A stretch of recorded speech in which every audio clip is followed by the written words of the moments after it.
সুন্দর থিওরি।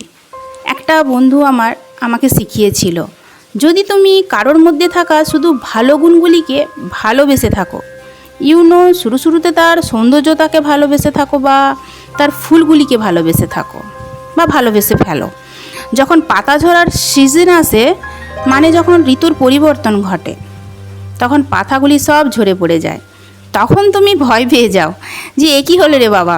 তখন চিন্তায় পড়ে যাও কি করব এখন।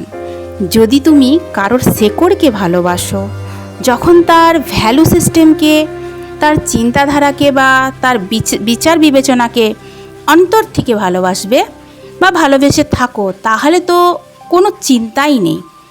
যতই ঋতুর পরিবর্তন হোক না কেন, শেকড়ের তো আর কোনো পরিবর্তন হয় না। কি বলো তোমরা?